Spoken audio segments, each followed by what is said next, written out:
اللہ اکبر۔ بسم اللہ الرحمن الرحیم۔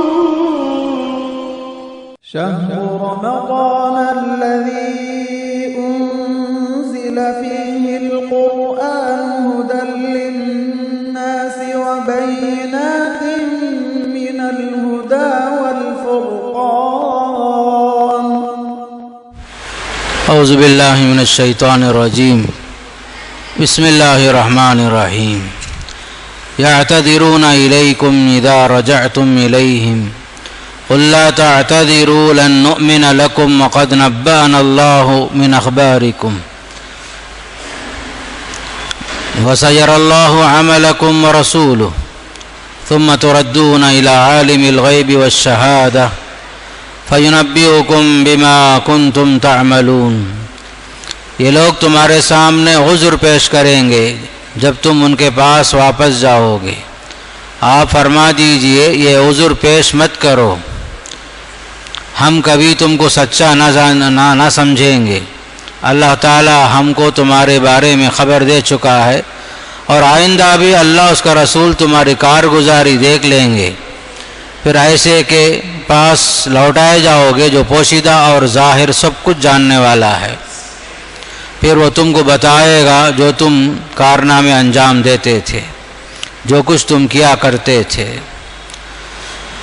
سورہ توبہ کی آیت نمبر 90 پر 4 ہے۔ ان آیتوں میں منافقین کی مذمت کی جا رہی ہے جو جنگ تبوک میں اللہ کے نبی صلی اللہ علیہ وسلم کے ساتھ شریک نہیں ہوئے، لیکن غلط بیانی سے کام لیتے ہوئے جھوٹے بہانے اور عذر پیش کر رہے تھے۔ اسی لیے صاف کہہ دیا گیا کہ اللہ بہتر جانتا ہے تمہارے بارے میں، تم جو ہے غلط بیانی سے کام مت لو، یہ عذر پیش مت کرو، ہم کبھی تمہاری باتوں کو سچا نہیں جانیں گے، اس لیے کہ اللہ تعالیٰ نے بتا دیا ہے تمہارے بارے میں، تمہارے حالات کے بارے میں۔ پھر آگے چل کر اسی صورت میں ان کا جو مقصد تھا مسجد زرار بنانے کا، ایک مسجد جو بنائے تھے جیسے کل بتایا میں، مسلمانوں کو نقصان پہنچانے کے لیے، کفر پھیلانے کے لیے، ایمان اور اہل ایمان کے درمیان تفریق پیدا کرنے کے لیے، اور اہل اسلام کے خلاف جنگی تیاری کرنے کے لیے۔ تو اللہ کے نبی صلی اللہ علیہ وسلم جب غزوہ تبوک سے واپس لوٹے تھے تو اللہ تعالیٰ کے نبی صلی اللہ علیہ وسلم نے صحابہ کو حکم دیا کہ اس مسجد کو جلا دیا جائے، باقاعدہ اسے ختم کر دیا گیا، اس لیے کہ اس کا مقصد برا تھا۔ پھر اسی صورت کے اواخر میں خاص کر اہل ایمان کی وہ صفتیں بیان کی گئی جو تمام مسلمانوں کے اندر ہونی چاہیے۔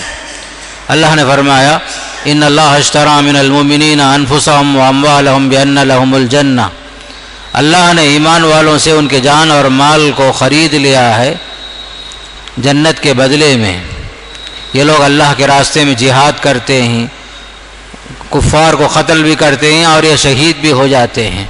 پھر ان کی صفت بیان کی گئی، یہ توبہ کرنے والے ہیں، عبادت گزار ہیں، روزہ رکھتے ہیں، رکوع اور سجدہ کرنے والے، بھلائی کا حکم دینے والے، برائی سے روکنے والے، اللہ کے حدود کی حفاظت کرنے والے ہیں۔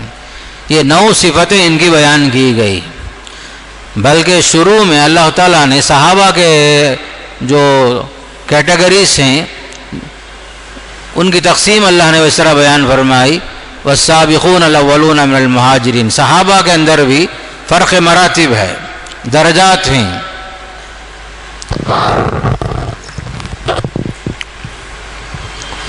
صحابہ کے درمیان فرق مراتب، پہلے درجے میں مہاجرین ہیں، پھر دوسرے درجے میں انصار ہیں، تیسرے درجے میں وہ لوگ ہیں جنہوں نے ان کے نقش قدم پر چل کر کے ان کی پیروی کرتے تھے۔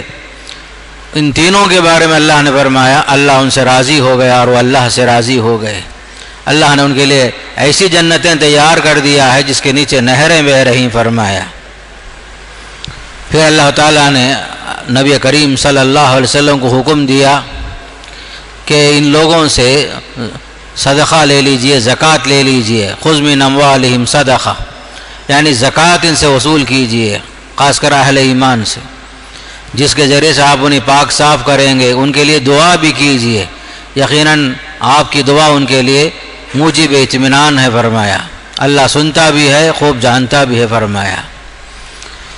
صدقے سے مراد یہاں زکوٰۃ مراد ہے، زکوٰۃ مراد ہے، باقاعدہ ان سے زکوٰۃ وصول کیجئے، ان کے حق میں دعا بھی کیجئے، اور فرضی صدقے کے علاوہ نفلی صدقہ بھی مراد ہے۔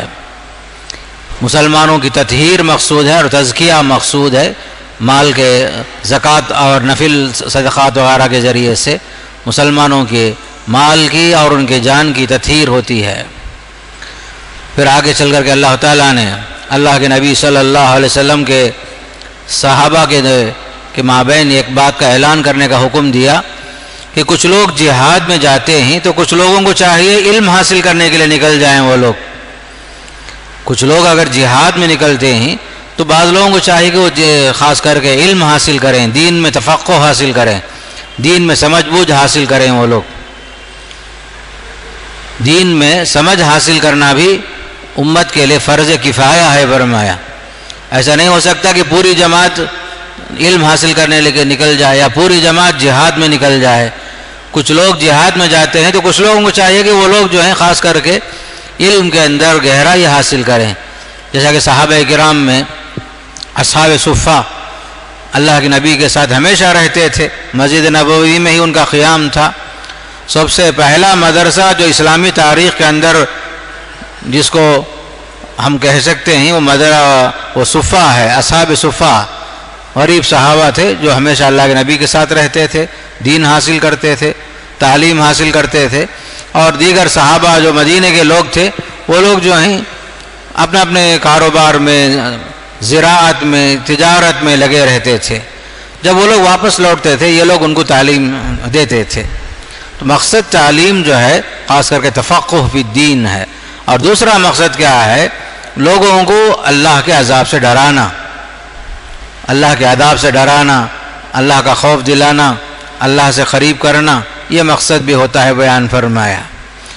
پھر اللہ تعالیٰ نے اللہ کے نبی صلی اللہ علیہ وسلم کو جو مبعوث فرمایا ہے، جو رحمت للعالمین بنا کر کے آپ کی چند صفتیں بیان فرمایا۔ لقد جاءکم رسول من انفسکم عزیز علیہ ما عنتم حریص علیکم بالمؤمنین رؤوف الرحیم، یعنی تمہارے پاس تمہیں میں سے ایک رسول کو اللہ تعالیٰ نے مبعوث کیا، وہ تمہارے درمیان موجود ہیں۔ عزیز علیہ ما عنتم، جن کو تمہاری مضرت کی بات نہایت گراں گزرتی ہے۔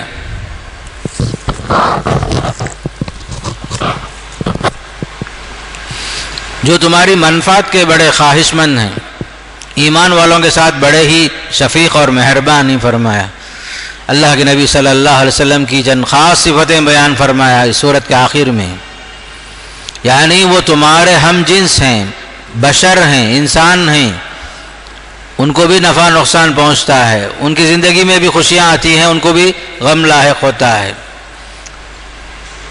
اور تمہارے وہ حریص ہیں، تمہارے لیے نقصان کی بات سے بہت پریشان ہوتے ہیں، تمہارے لیے ہمیشہ فائدہ پہنچانے کی کوشش کرتے ہیں۔ اہل ایمان کے لیے بڑے نرم دل ہیں، بڑے شفیق ہیں، مہربان ہیں فرمایا۔ پھر اللہ کے نبی علیہ الصلاۃ والسلام سے ارشاد ہوا، فَإِن تَوَلَّوْا فَقُلْ حَسْبِيَ اللَّهُ، اگر یہ لوگ روگردانی کر لیں آپ کہہ دیجئے محمد صلی اللہ علیہ وسلم میرے لیے اللہ کافی ہے، لا الہ الا ہو، اللہ کے سوا کوئی عبادت کے لائق نہیں ہے، علیہ توکلت، میں نے اسی پر بھروسہ کیا اور وہ بڑے عرش کا مالک ہے، بیان فرمایا۔ اس صورت میں ایک خاص بات یہ بھی ہے کہ صحابہ اکرام رضوان اللہ تعالی علیہم اجمعین نے جنگ تبوک کے موقع پر بڑی قربانیاں پیش کی۔ وہ واحد جنگ تھی جس میں اللہ کے نبی نے صاف صاف بتایا ہم لوگ تبوک جو مدینے سے دور دراز علاقے پر واقع وہاں جا رہے ہیں، اور وہ زمانہ جو ہے گرمی کا زمانہ، تنگی کا زمانہ، فقر و فاقہ کا زمانہ، پریشانی کا زمانہ، کھجوروں کے پکنے کا زمانہ تھا وہ، جو ہی اعلان ہوا اس وقت حضرت عثمان غنی رضی اللہ تعالیٰ عنہ جو ہے اپنے تجارت سے بھرے ہوئے مال کو، یعنی اونٹوں کی ایک بڑی تعداد، تقریباً 700 اونٹ پورے سامان کے ساتھ اللہ کے لیے انہوں نے وقف کر دیا۔ حضرت عثمان غنی نے اسلام میں بڑی قربانیاں پیش کی، مالی قربانیاں بڑے پیش کی، اللہ نے ان کو خوب دولت سے نوازا تھا۔ حضرت عثمان نے جو ہی غزوہ تبوک کے لیے مال خرچ کرنے کی بات آئی تو انہوں نے 700 اونٹ پورے سامان کے ساتھ، بڑے تاجر تھے حضرت عثمان رضی اللہ تعالیٰ عنہ، جو ہی مال آیا اونٹوں کے ساتھ سامان کے ساتھ وقف کر دیے۔ اعلان ہوا مال لے کر آؤ بھائی، تو حضرت عمر فاروق رضی اللہ تعالیٰ عنہ کو پوچھے عمر تم کیا لے کر آئے؟ انہوں نے کہا یا رسول اللہ گھر میں جو بھی تھا آدھا آدھا مال لے کر آ گیا بولے۔ ابو بکر صدیق رضی اللہ تعالیٰ عنہ کو پوچھے ابو بکر تم کیا لے کر آئے؟ کہا یا رسول اللہ گھر کو جھاڑو دے دیا میں۔ گھر کو جھاڑو دے دینے کا مطلب کیا؟ جو بھی ہے سب لے کر آ گیا، کیا بھی نہیں بچایا۔ اس وقت حضرت عمر فاروق نے اعلان کر لیا، اپنے دل میں بھی سوچا اور اعلان بھی کیا، آج کے بعد میں ابو بکر صدیق رضی اللہ عنہ سے آگے بڑھ نہیں سکتا۔ کیسے کیسے لوگ تھے دین کے لیے، جہاد فی سبیل اللہ کے لیے، اللہ کے رسول کی خدمت کے لیے، اسلام اور مسلمانوں کے لیے بڑی قربانیاں پیش کیے۔ حضرت عثمان غنی کی بڑی قربانیاں تھیں۔ مدینہ میں جب لوگ آ کر کے بسے اس وقت جو ہے پانی کا بڑا مسئلہ تھا، اور وہ پانی بھی جو ہے دور دراز علاقے میں ایک کنویں میں کے پاس تھا، وہ کنواں بھی ایک یہودی کے پاس تھا۔ حضرت عثمان نے اس یہودی سے وہ کنواں خرید کر مسلمانوں کے لیے وقف کر دیا۔ یہ ایک دو نہیں قربانیاں حضرت عثمان غنی کی۔ ایک دن وہ بھی آیا حضرت عثمان رضی اللہ تعالیٰ عنہ جو ہے اپنے دور میں خلافت کے زمانے میں جب وہ خلیفہ تھے، دشمنوں نے ان کو ان کے گھر میں بند کر دیا۔ حضرت عثمان غنی کے خلاف جو ہے محاصرہ کیا، بند کر کے گھر میں ان کو جو ہے باقاعدہ گھر میں ہی شہید بھی کر دیا۔ اور اس کنویں سے جہاں سے پانی جو ہے جن کے لیے انہوں نے وقف کیا تھا وہ پانی بھی بند کر دیا حضرت عثمان غنی رضی اللہ تعالیٰ عنہ۔ بہرحال اللہ کے مقدر کے مطابق جو شہید ہوئے حضرت عثمان رضی اللہ تعالیٰ عنہ۔ بڑی قربانیاں تھیں صحابہ کرام کی، تو ان صحابہ کی قربانیوں کا ہی نتیجہ ہے آج ہم اللہ کے فضل و کرم سے مسلمان ہیں، دین ہم تک پہنچا، ہم نے حدیث کو سمجھا، قرآن کو سمجھا، اسلام کو سمجھا۔ پھر آگے چل کر 11ویں پارے میں سورہ یونس ایک سورت ہے جو مکی سورت ہے، جو حضرت یونس علیہ السلام کے نام سے موسوم ہے۔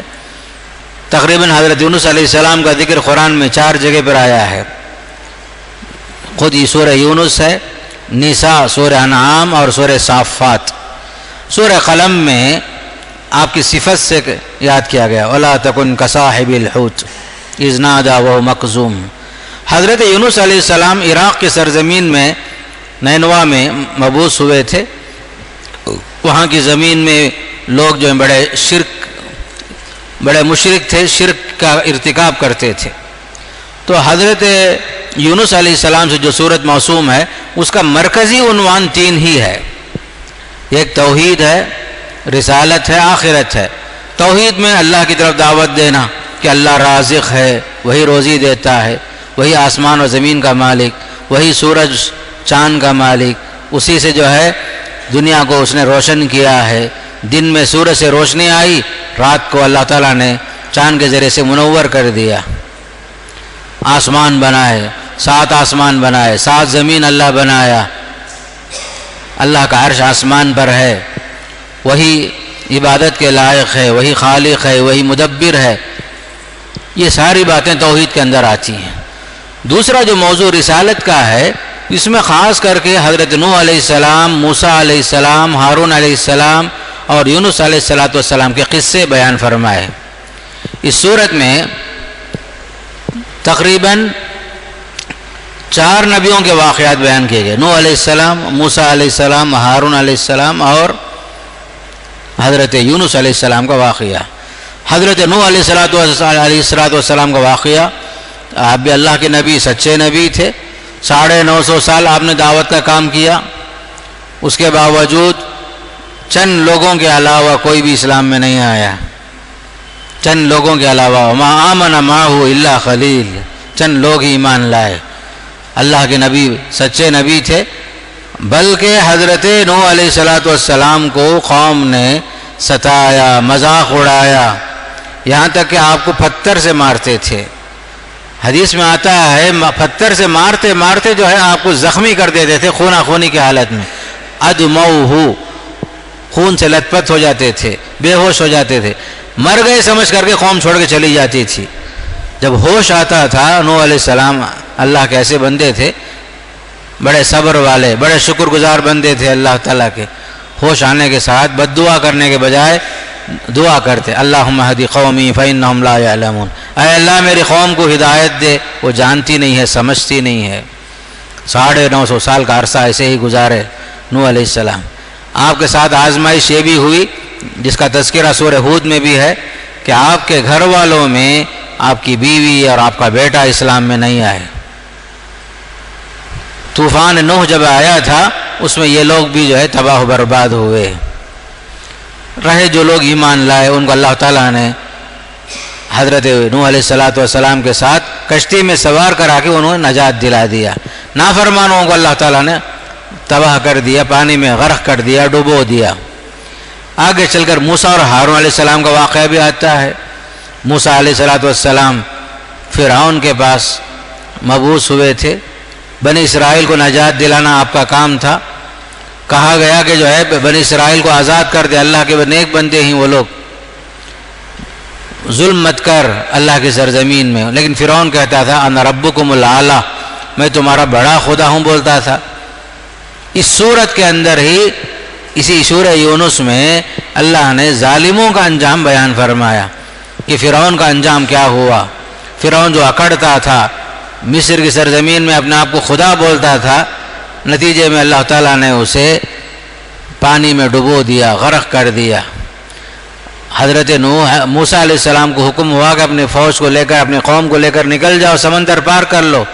وجاوزنا ببنی اسرائیل البحر فاتبعهم فرعون وجنوده بغیا وعدوا، اطلاع ملنے کے ساتھ فرعون اور اس کے لشکر پیچھے آ گئے بنی اسرائیل کو، حضرت موسیٰ علیہ السلام کو روکنے کے لیے اور ان پر حملہ کرنے کے لیے۔ رات کا وقت ہے، حالانکہ رات میں نکلے تھے، اطلاع مل گئی۔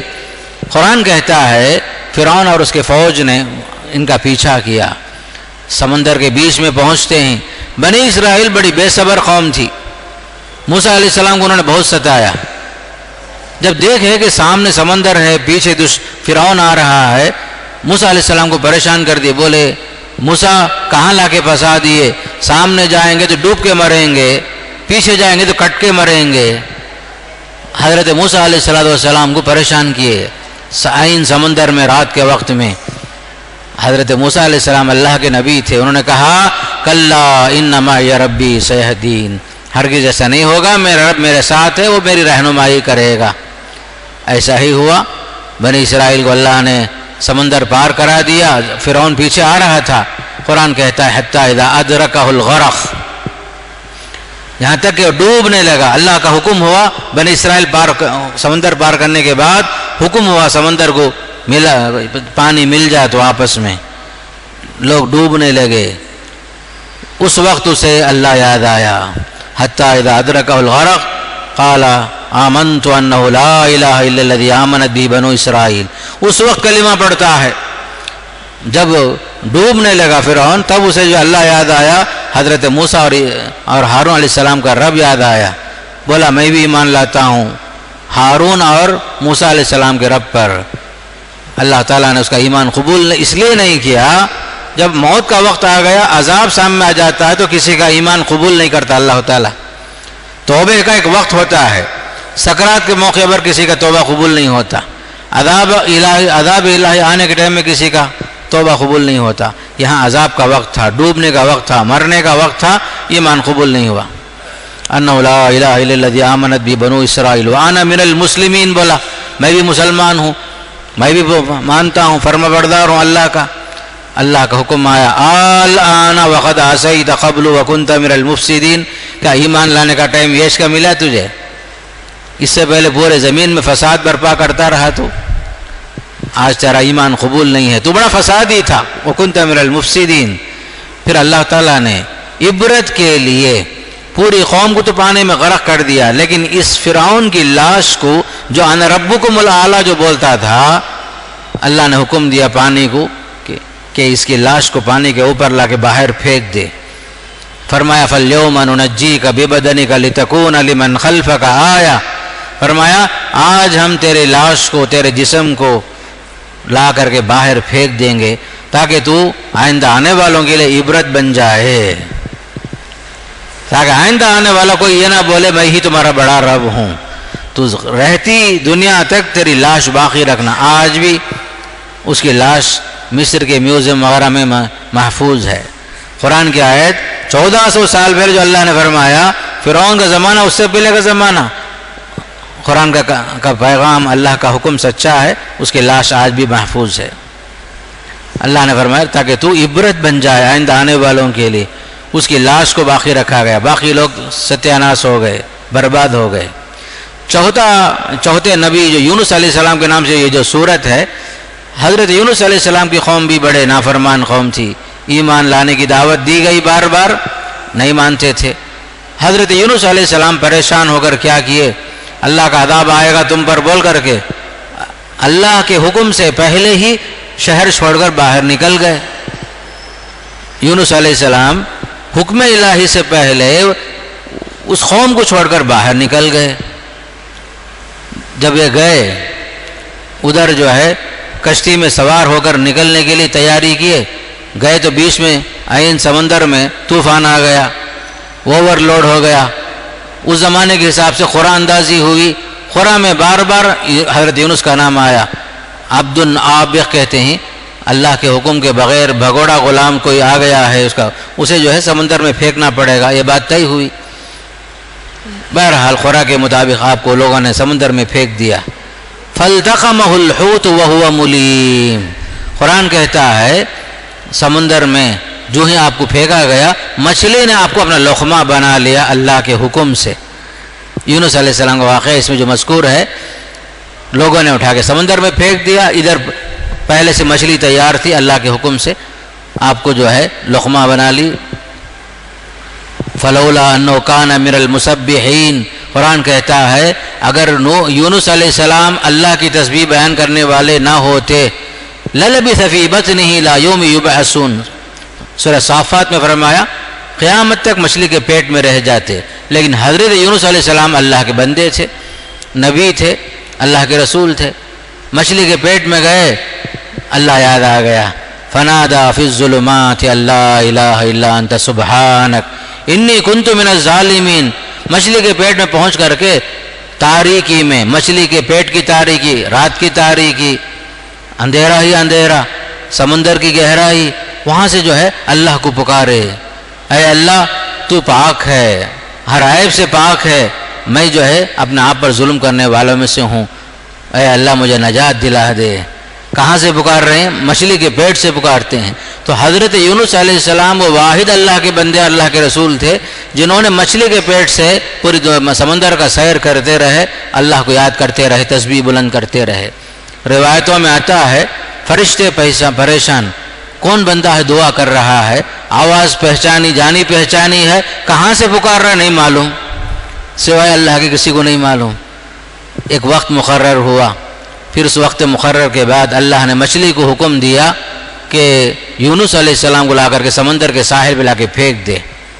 فَالْتَقَمَهُ الْحُوتُ وَهُوَ مُلِيمٌ فَلَوْلَا أَنَّهُ كَانَ مِنَ الْمُسَبِّحِينَ لَلَبِثَ فِي بَطْنِهِ إِلَى يَوْمِ يُبْعَثُونَ فَنَبَذْنَاهُ بِالْعَرَاءِ وَهُوَ سَقِيمٌ، باقاعدہ لا کر کے سمندر کے کنارے ساحل میں مچھلی نے پھینک دیا۔ اللہ تعالیٰ نے جو ہے آپ کے سائے کے لیے ایک درخت بھی اگا دیا، وَأَنبَتْنَا عَلَيْهِ شَجَرَةً مِّن يَقْطِينٍ۔ ادھر قوم جو ہے نبی کے بغیر پریشان تھی، توبہ استغفار کرتی رہی، اللہ کا عذاب قریب آ گیا۔ سورہ یونس میں یہ بھی فرمایا فَلَوْلَا كَانَتْ قَرْيَةٌ آمَنَتْ فَنَفَعَهَا إِيمَانُهَا إِلَّا قَوْمَ یونس، اللہ کے عذاب کو دیکھ کر کسی کا ایمان قبول نہیں ہوتا سوائے قوم یونس کے، چونکہ نبی وہاں سے چلے گئے تھے، قوم نے توبہ کیا، استغفار کیا، اللہ سے گڑگڑا کر معافی مانگے، دعا کیے، پورے گھر والے بال بچے پورے آ کر کے اپنے غلطی کے احساس کے ساتھ اللہ سے معافی مانگے، اللہ نے ان کی توبہ قبول کر لیا۔ ورنہ عذاب آنے کے بعد ٹلتا نہیں. فآمنوا فمتعناہم الی حین. قرآن کہتا ہے کہ یہ لوگ ایمان لائے، اللہ نے ان کو کچھ مدت تک کے لیے زندگی دیا، متاع حیات دیا ان کو. دوبارہ آپ کو بھیجا گیا یونس علیہ السلام کو قوم کے پاس. وارسلناہ الی 100,000 او یزیدون. تقریباً 100,000 یا اس سے بڑھ کر تھے یہ لوگ قوم یونس. دوبارہ آپ بھیجے گئے، یہ لوگ آپ پر ایمان لائے، معافی مانگے، پھر اللہ تعالیٰ کی بندگی پر مصروف رہے، تو اللہ تعالیٰ نے اس قوم کو ایک عبرت کے طور پر ان کو باقی رکھا فرمایا. اس طریقے سے اللہ کے نبی صلی اللہ علیہ وسلم کو بھی صبر کے بعد جہاں کہی گئی، صبر کی تلقین کی گئی، بار بار اللہ کے نبی کو انبیاء کا نام لے لے کر کہا گیا فاصبر کما صبر اولو العزم. اولو العزم پیغمبروں کی طرح صبر کرو دعوت کے میدان میں، مکی زندگی میں. ایک جگہ میں اللہ نے یہ بھی فرمایا سورہ قلم میں وَلَا تَكُنْ كَصَاحِبِ الْحُوتِ. تم جلد بازی نہ کرو مچھلی والے کی طرح. مچھلی والے کون ہیں؟ یونس علیہ السلام. اور ایک جگہ فرمایا صافات نے وَذَنُّونِ ذَهَبَ مُغَاضِبًا فَظَنَّ أَن لَّن نَّقْدِرَ عَلَيْهِ. سورہ انبیاء میں فرمایا مچھلی والے، نون کے معنی مچھلی، حوت کے معنی مچھلی. تو حضرت یونس علیہ السلام کی طرح بے صبری کا مظاہرہ نہ کرو، جلد بازی نہ کرو. اللہ کے پاس دیر ہے، اندھیر نہیں ہے. اللہ کے پاس دیر ہے، اندھیر نہیں ہے. ہر ایک کا ایک وقت مقرر ہے. عذاب کا بھی ایک وقت مقرر ہے. نبی کو جو ہے بستی چھوڑنے کے لیے بھی اللہ کا حکم چاہیے. ہر چیز وقت پر ہو کر رہے گی. اسی لیے کہا گیا کہ تم جو ہے جلد بازی کا مظاہرہ نہ کرو بول کر اللہ تعالیٰ نے باقاعدہ نبی کریم صلی اللہ علیہ وسلم کو جگہ جگہ جو تسلی سے رہنے کا حکم دیا. اس صورت میں ایک بات خاص کر اس دنیا کی مثال دی گئی کہ دنیا پر ہمیشہ سے یہ خیال نہ رکھو یہ دنیا ہمیشہ باقی رہ جائے گی. دنیا کی مثال کیا ہے؟ جیسے فرمایا انما مثل الحیات الدنیا کما ان انزلناہ من السماء. دنیا کی مثال ایسی ہے جیسے ہم نے آسمان سے پانی برسایا، پھر اسے زمین کی نباتات جن کو آدمی اور چوپائے کھاتے ہیں. پھر ایک دن ایسا آتا ہے زمین خوب لہلہا اٹھتی ہے، پھر اچانک اللہ کا حکم آتا ہے کہ زمین اچھی طرح رونق پر آنے کے باوجود لوگ یہ سمجھنے لگتے ہیں وَظَنَّ أَهْلُهَا أَنَّهُمْ قَادِرُونَ عَلَيْهَا کہ چلو بھائی زمین لہلہا اٹھی ہے، نباتات اگ گئے ہیں اور ہم جو ہے فصل کاٹیں گے، اناج کاٹیں گے سمجھ لیتے. اچانک ایسا ہوتا ہے کہ دن میں یا رات میں زور کی ہوا یا آندھی آتی ہے، پوری کھیت تباہ برباد ہو جاتی ہے. ہوتا ہے نا دنیا کے اندر ایسا ہی. تو کہا گیا دنیا کی مثال ایسے ہی ہے. یہ دنیا جو ہے زوال پذیر ہے، یہاں کی کوئی چیز ہمیشہ باقی نہیں رہے گی. بظاہر دیکھنے میں رونق ہے، خوبصورتی سب کچھ ہے، لیکن یہاں کسی چیز کے لیے بقا نہیں ہے سوائے اللہ تعالیٰ کے. تو سورت کے اختتام میں اللہ کے نبی صلی اللہ علیہ وسلم کو صبر کے ساتھ دعوت کا کام کرنے کا جہاں حکم دیا جا رہا ہے، مثالیں دے دے کر بیان فرمایا. نوح علیہ السلام کی قومیں دیکھو تباہ و برباد ہو گئی. حضرت موسیٰ اور ہارون علیہ السلام جس مقصد کے لیے بھیجے گئے، فرعون اور اس کی قوم تباہ و برباد ہو چکے ہیں. یاد رکھو ہر ایک کے لیے فنا ہی فنا ہے، بقا صرف اللہ کے لیے ہے. نجات توحید کے پیچھے ہے، آخرت پر ایمان لانے میں ہے. اللہ کے وعدوں پر ایمان اور یقین ہونا چاہیے. اسی لیے فرما دیا ثم ننجی رسلنا والذین آمنوا کذالک حقا علینا ننجی المؤمنین. ہم اپنے پیغمبروں کو اور ایمان والوں کو بچا لیتے تھے، اسی طرح ہمارے ذمے ہے کہ ہم ایمان والوں کو نجات دیا کرتے ہیں. ایمان والوں کو یقین رکھنا چاہیے نجات تو اہل ایمان کے لیے ہے. ظاہر میں کفر شرک غلبے پر آئے، غالب بھی ہوتے ہوئے نظر آئے، لیکن یہ غلبہ ہمیشہ نہیں ہوگا. اللہ تعالیٰ اہل ایمان کو ہمیشہ نجات دے گا اور غلبہ نصیب کرے گا. اور یہ دین برحق ہے. نبی کو حکم ہوا کہہ دو لوگوں سے قل یا ایھا الناس ان کنتم فی شک من دینی، اے لوگو اگر تم میرے دین کی طرف سے شک میں مبتلا ہو تو میں ان معبودوں کی عبادت نہیں کرتا جن کی تم اللہ کو چھوڑ کر عبادت کرتے ہو. لیکن ہاں اللہ کی عبادت کرتا ہوں جو تمہاری جان قبض کر لیتا ہے، اور مجھے حکم ہوا ہے کہ میں ایمان لانے والوں میں سے ہو جاؤں۔ یعنی ہمارا دین سچا ہے، دعوت سچی دعوت ہے، اور یہ دین قائم رہے گی، یہ دین قائم رہے گا، اور میں ان کی پوجا نہیں کروں گا جن کی تم پوجا کرتے ہو اللہ کو چھوڑ کر، اللہ کی پرستش کرنے کیے بغیر دوسروں کی پوجا کرتے ہو تم لوگ۔ یاد رکھو میری پوری زندگی اللہ کی بندگی میں گزرے گی۔ تو ایمان والوں کو چاہیے کہ اپنی پوری زندگی اللہ کی بندگی میں گزار لیں۔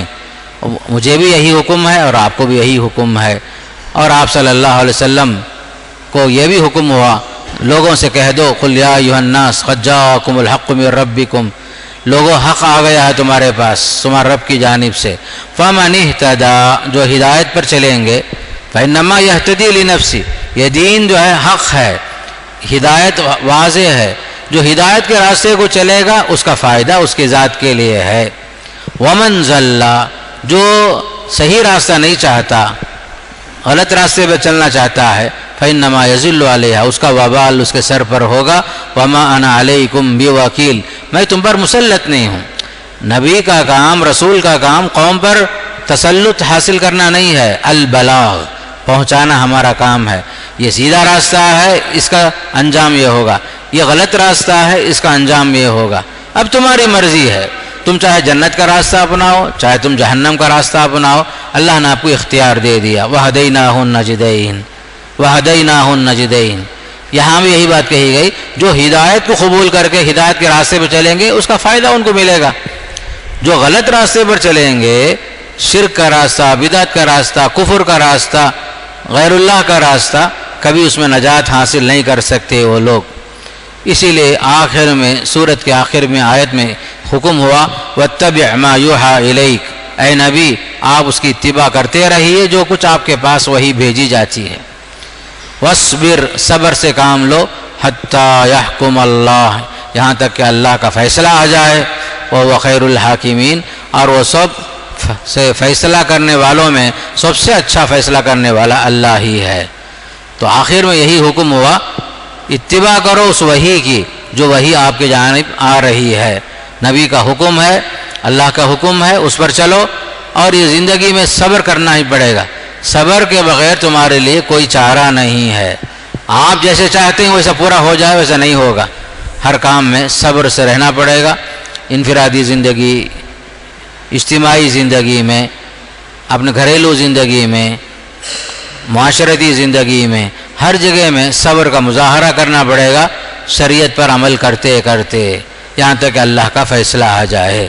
جلد بازی کا مظاہرہ مت کرو، صبر سے رہو، صبر کا پھل میٹھا ہوگا فرما دیا۔ وَاصْبِرْ حَتَّىٰ يَحْكُمَ اللَّهُ، یہاں تک کہ اللہ کا فیصلہ ہے۔ اللہ کا فیصلہ جو ہے سب سے بہتر فیصلہ ہوتا ہے، فیصلہ کرنے والوں میں سب سے بہترین فیصلہ جو ہے اللہ ہی کا ہوگا۔ گویا کہ آخری آیت میں ایک پیغام ہے، مسلمانوں کو چاہیے اپنا حقیقی فیصلہ حاکم مطلق اللہ ہی کو مانے۔ دنیا کا فیصلہ ہزار فیصلہ اپنی جگہ میں، اللہ کا جو فیصلہ ہوگا میں جو اسے مانتا ہوں۔ حکم الہی کے سامنے اپنے خواہشات کو، اپنے جذبات کو، اپنے اعلیٰ اولاد کو، اپنے بال بچوں کو، کسی کو بھی اللہ کے فیصلے میں رکاوٹ بننے نہیں دوں گا۔ میری ذات پر فیصلہ کس کا ہوگا؟ اللہ ہی کا ہوگا۔ اللہ کا جو فیصلہ ہے الحمدللہ میں نے قبول کر لیا، چاہے مجھے پسند آئے یا نہ آئے، اللہ کے فیصلے کے سامنے سر جھکا دینا، اسی کا نام اسلام ہے۔ اسلام کا معنی کیا؟ فرما برداری، حکم الہی کے سامنے سر جھکا دینا، حکم الہی کے سامنے سر جھکانے میں ہی نجات ہے۔ اس طریقے سے سورت ختم ہوئی، سورہ یونس۔ اللہ تعالیٰ مجھے اور آپ کو ان آیتوں پر عمل کر کے دین اور دنیا میں کامیاب ہونے کی توفیق نصیب فرمائے۔ وصلی اللہ تعالیٰ علی سیدنا محمد والحمد للہ رب العالمین۔